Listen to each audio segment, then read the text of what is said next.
প্রধান উপদেষ্টা অধ্যাপক ডক্টর মোহাম্মদ ইউনূস ও বিএনপির ভারপ্রাপ্ত চেয়ারম্যান তারেক রহমানের মধ্যকার বৈঠকটি ষড়যন্ত্রকারীদের জন্য গেম ওভার মুহূর্ত, কপিনের শেষ পেরেক বলে মন্তব্য করেছেন প্রেস সচিব শফিকুল আলম।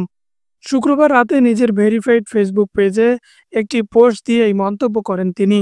প্রধান উপদেষ্টার প্রেস সচিব লেখেন, অন্তর্বর্তীকালীন সরকারের প্রধান উপদেষ্টা ও দেশের বৃহত্তম রাজনৈতিক দলের নেতার মধ্যে অনুষ্ঠিত বৈঠকটি ছিল ঐতিহাসিক।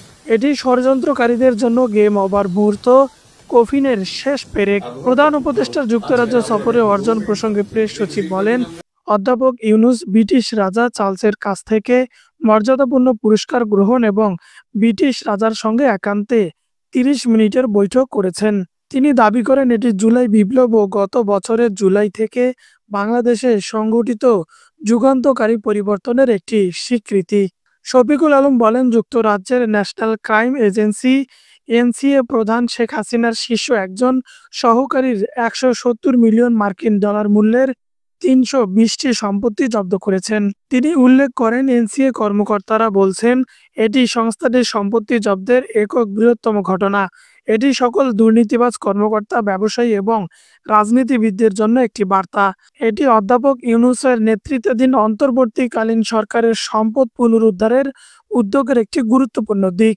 শফিকুল আলম লেখেন, ব্রিটিশপন্থী আইন প্রণেতা ও কর্মকর্তাদের সঙ্গে বাংলাদেশ ব্যাংকের গভর্নর এবং দুর্নীতি দমন কমিশন দুদক চেয়ারম্যান সহ বাংলাদেশি কর্মকর্তাদের একাধিক বৈঠক হয়েছে, যা সম্পদ পুনরুদ্ধারে গভীরতর সম্পৃক্ততার পথ তৈরি করেছে। তিনি আরও লেখেন, আশা করি আমরা এই অভিজ্ঞতা বিশ্বব্যাপী কাজে লাগাতে পারব। এই সফরে রোহিঙ্গা সংকট সমাধানের ক্ষেত্রেও আশার সঞ্চয় হয়েছে। এর আগে শুক্রবার স্থানীয় সময় সকাল 10টায় লন্ডনের ডরচেস্টার হোটেলে প্রধান উপদেষ্টা ও তারেক রহমানের মধ্যে বৈঠক শুরু হয়। সকাল 10:30টায় বাংলাদেশ সময় বেলা 3:30টায় তা শেষ হয়। বৈঠক শেষে বিকেল 4টার দিকে উভয় পক্ষের প্রতিনিধিরা যৌথ বিবৃতি দেন। এতে জাতীয় নিরাপত্তা উপদেষ্টা খলিলুর রহমান, প্রধান উপদেষ্টা প্রেস সচিব শফিকুল আলম, বিএনপির স্থায়ী কমিটির সদস্য আমির খসরু মাহমুদ চৌধুরী উপস্থিত ছিলেন। বৈঠকে রোজা শুরুর আগে আগামী জাতীয় সংসদ নির্বাচন আয়োজনের প্রস্তাব দেন তারেক রহমান। প্রধান উপদেষ্টা তাতে সম্মত হয়ে বলেন, সব প্রস্তুতি সম্পন্ন হলে রোজার আগে ফেব্রুয়ারির মাঝামাঝি নির্বাচন দেয়া সম্ভব। বৈঠক শেষে প্রধান উপদেষ্টাকে একটি কলম ও 2টি বই উপহার দেন তারেক রহমান। শুক্রবার ফেসবুকে সেসব উপহারের ছবি পোস্ট করেন প্রেস সচিব শফিকুল আলম।